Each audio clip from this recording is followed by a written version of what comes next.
গতকালকে একটা ছিল সেখানে কলেজের যে ছাত্রাবাসীদের দায়িত্ব ছিলেন উনি নাকি সেখানে মামলার বাদী হইতে পারেন। আসলে এটা আমি মনে করি ওনাদের যে নির্লজ্জতা এবং ব্যর্থতার একটা পরিচয়, যে একটা ছেলে মারা গেছে এবং তারই আন্ডারে যে ছাত্রাবাসের দায়িত্ব ছিল তিনি কেন সে তার বিরুদ্ধে হত্যাকারের বিরুদ্ধে মামলা করতে পারেন না, এটা আমি মনে করি তাদের ব্যর্থতা। আমি বলি এগুলোকে অন্যায় করছে, এই গাড়িগুলোকে অন্যায় করছে আমাদের বাংলাদেশে আমি আপনাকে সাপোর্ট করব। এটা আদায়ের বিষয়ও না, এটা বিচারের বিষয়। আমরা এরেস্ট করবো, আমরা বললাম তো ভাই।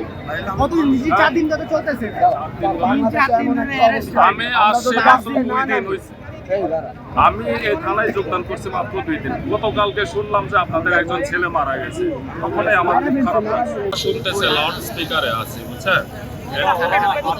আমি রিকোয়েস্ট করতেছি তাদেরকে গাড়িটা ছেড়ে দিলে আপনি আসতে পারবেন আর কি।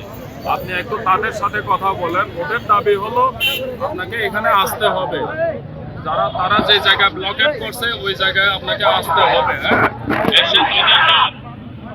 এসে তাদের এই ঘটনা সম্পর্কে আপনি একটা বিবৃতি দিবেন, এটাই ধরা চাচ্ছে, বেশি কিছু না। এটা অত্যন্ত ধরেন তাদের, আপনি বলেন, তারা শুনতেছে।